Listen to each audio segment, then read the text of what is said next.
Hey folks, and welcome back to part 3 of Homeless to Billionaire. We are stepping into principles 9 through 12. Kristin, what's number 9? Be passionate. Be passionate. Yes. I love this. I love this one. I think this is uber important. I got really lucky, so I'm very passionate about my career. I'm very passionate about any endeavor I get into.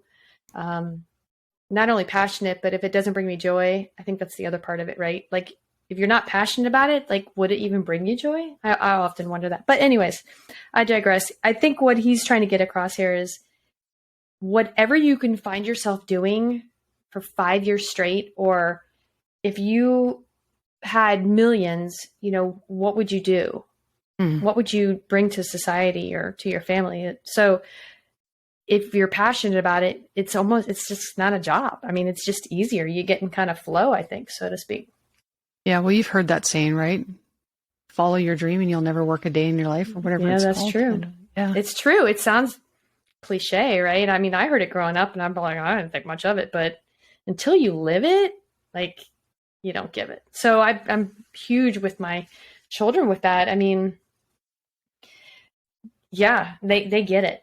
They get it. So that makes me very happy. Are you following your passions? I am. Every day. How about you? You are every day. I am. I love what I do. So as far as I'm concerned, I'm retired. Even though I work a lot, I am quote unquote retired because I don't feel like I go to work at all, ever. That's awesome. No, I still feel like I'm working, but what I'm doing, I'm really passionate about. Yeah.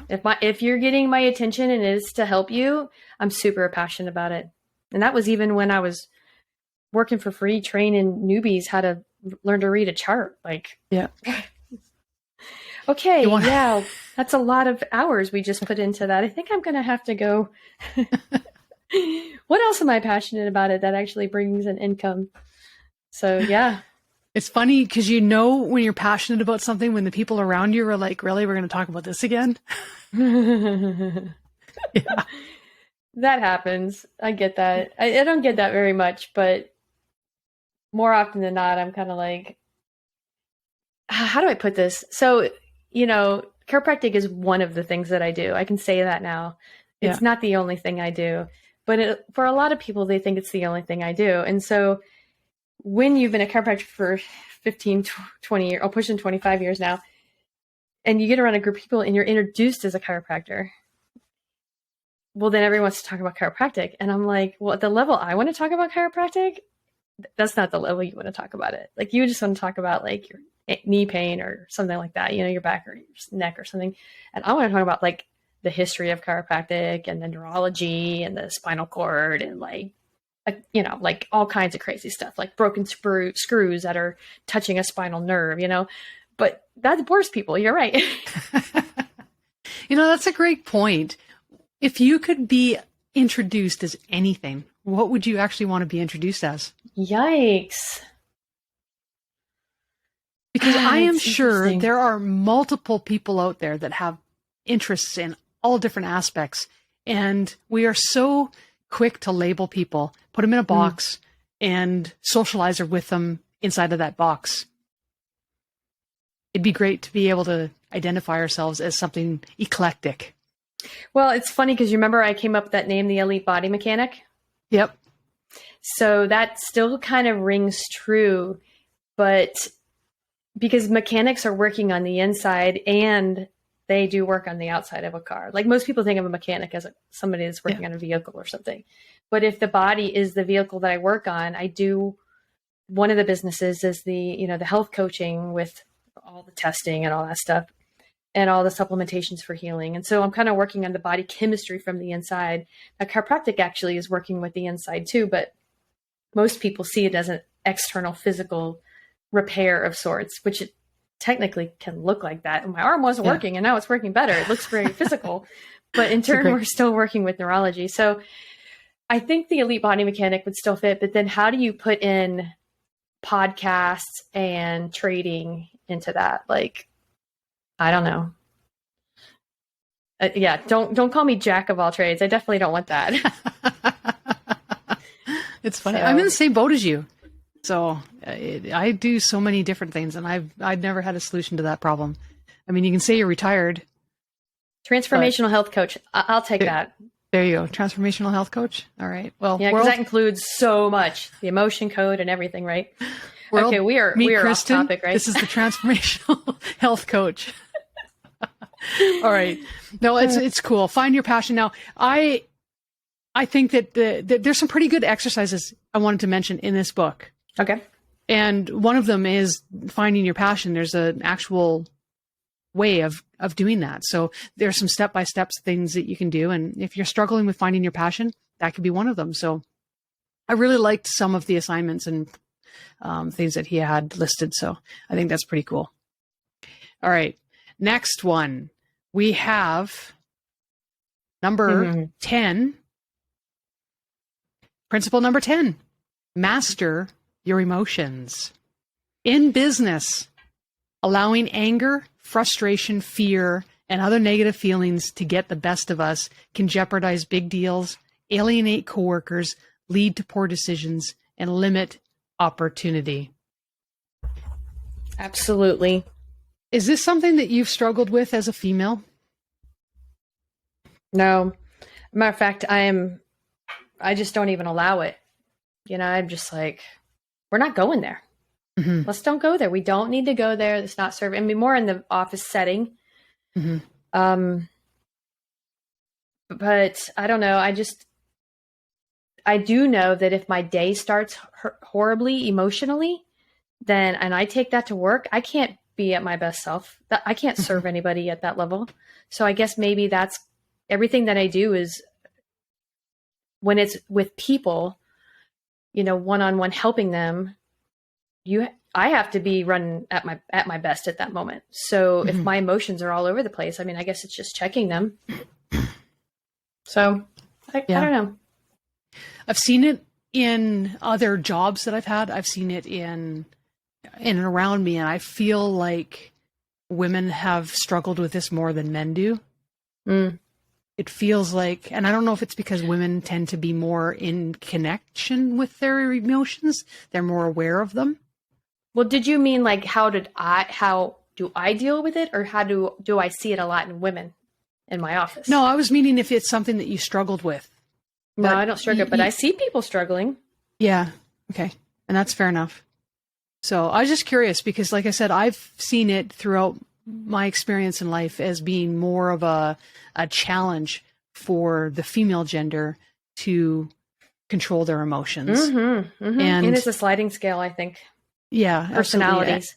Absolutely. But not only that, you're even labeled because you are a female. You can be labeled as being emotional, even when you have logistically proper things to be said or adjusted or addressed, right?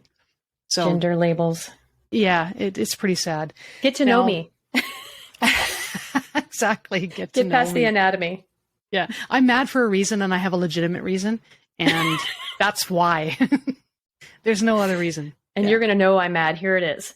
Yeah, exactly. Exactly. Well, one of the tips that people can use to deal with emotions, because I don't think that he really went into, how you can gain control, but your feelings need to be validated before you can successfully move on.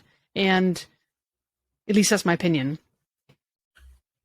In order to validate those feelings, you might have to give it some time. You have to look at it, whatever. But one of the things is the timing and being able to do that. So as you said, something emotional comes up, something at home might come up, and then you've got to go to work, which you can't reschedule. And something's bothering you and you can't be at your very best. Mm-hmm. One of the things that keeps you from becoming or being at your very best is that little background emotion that needs to be dealt with.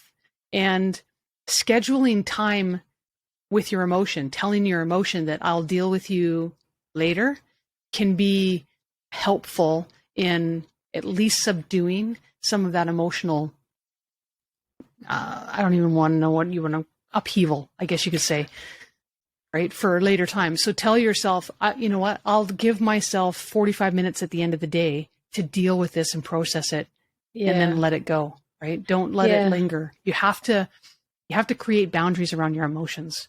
Well, You're the emotion coach. Well, one of the things I'm thinking about is what he brings up in this book. Like, why are we talking about emotions and feelings when we're talking about how do you go from, homeless to billionaire, right? But because he's basically saying that these emotions and these feelings have frequencies, and they are actually more physical than they are anything else energetically. So they are affecting you physically, your subconscious physically, your surroundings, whether you know it or not, those you come in contact with.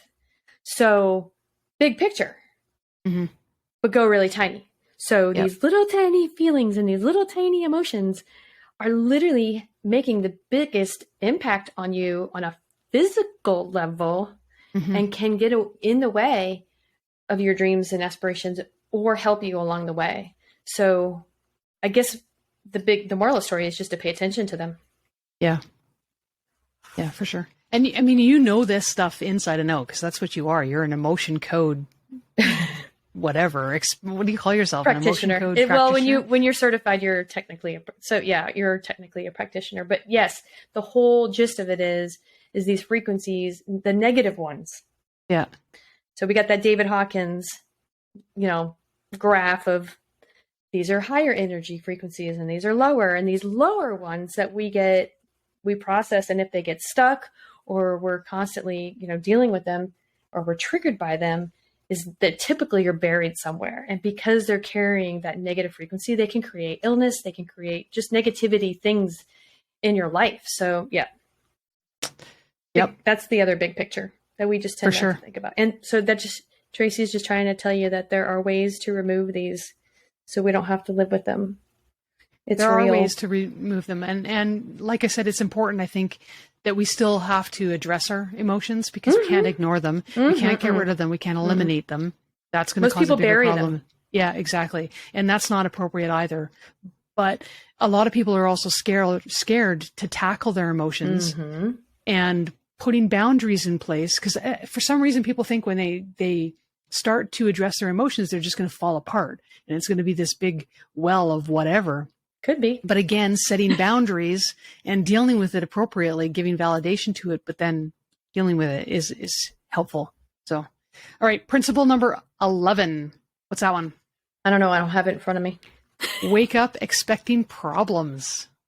What are your thoughts on this one? I struggled Do you with remember that this one. Yes, I do. I did. I didn't like that. I didn't like where he was going with that. I just was kind of like, it didn't feel right as I read it because I'm like, you're just putting yourself in a weird tone. Like, I don't think I would do it.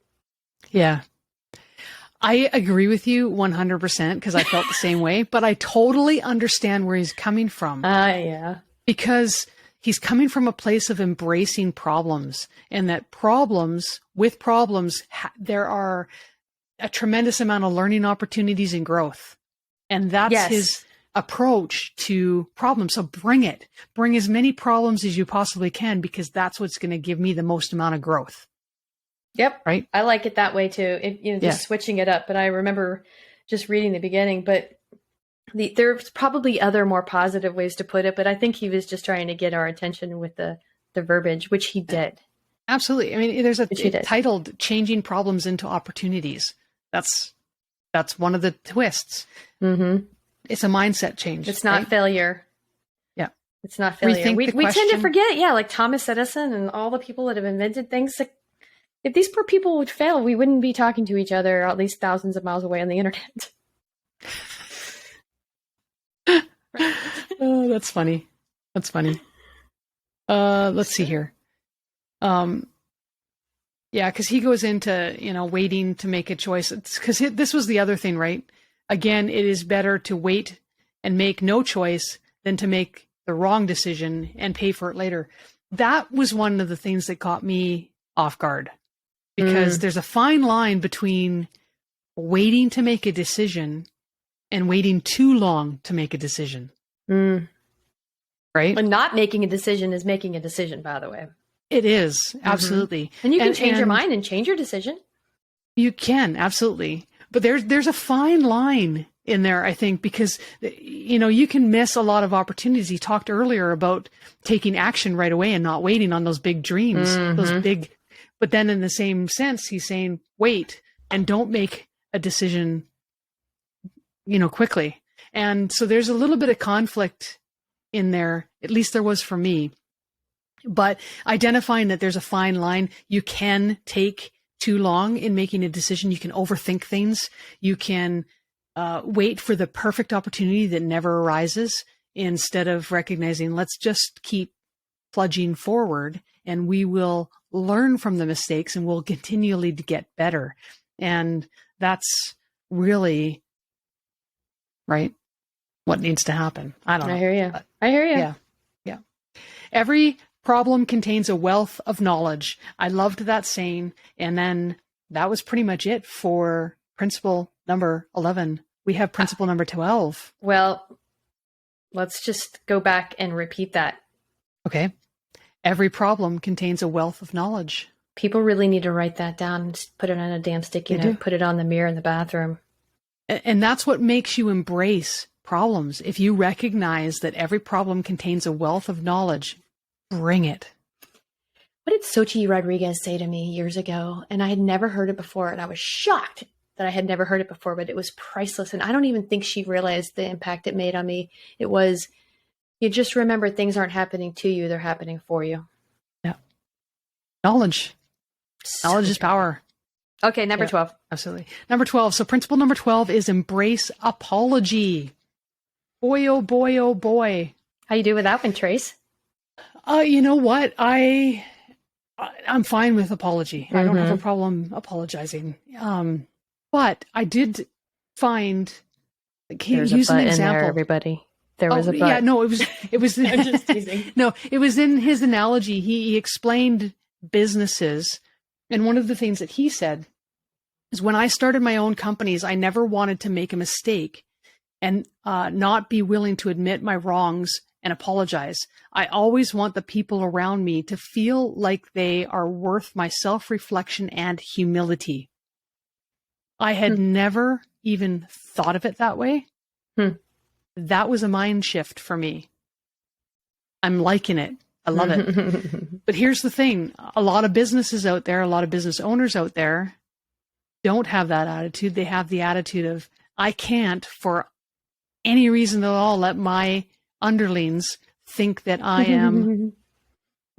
have got flaws, that I make mistakes or whatever, right? There, for some reason, leadership has to be above everybody else. And it's I ego. Don't get that.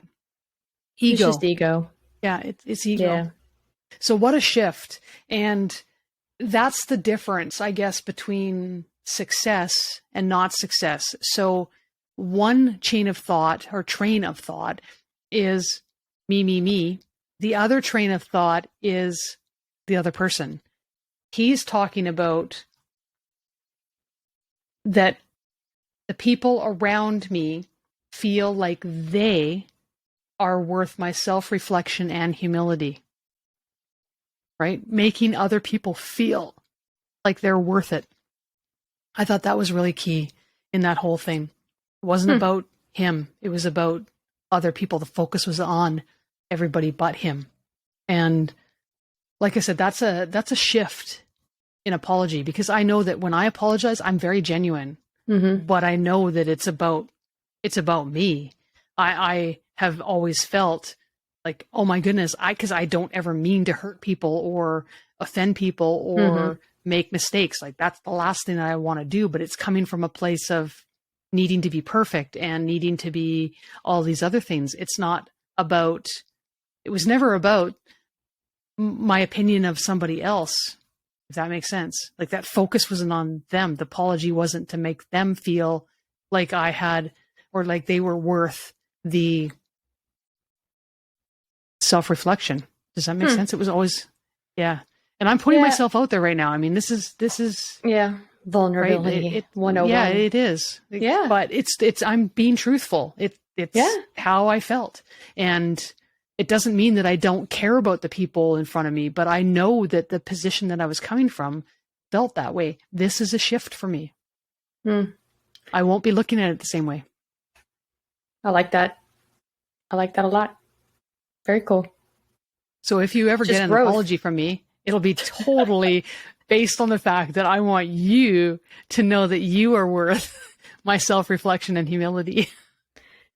Yeah. I mean, and there's nothing wrong with even telling the person that. Like, I looked in the mirror, self-reflection, and I didn't like what I saw, and I'd like to apologize.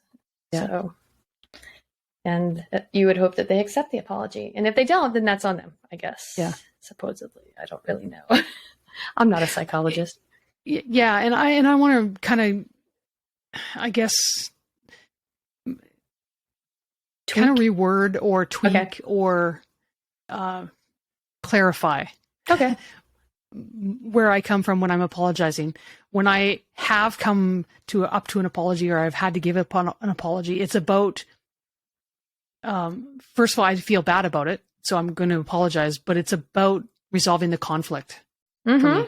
Yeah, really quickly. And that's like, I want to be out of that conflict very, very fast. Yes. And that's where that focus is. And so shifting that focus, I'm going to see how that works in my life. Because that's a totally different energy too, right? Let me know. I want to hear. I will. It is. What about totally you? different. I mean, have you, I mean, is this the way that you've always apologized, or? Oh.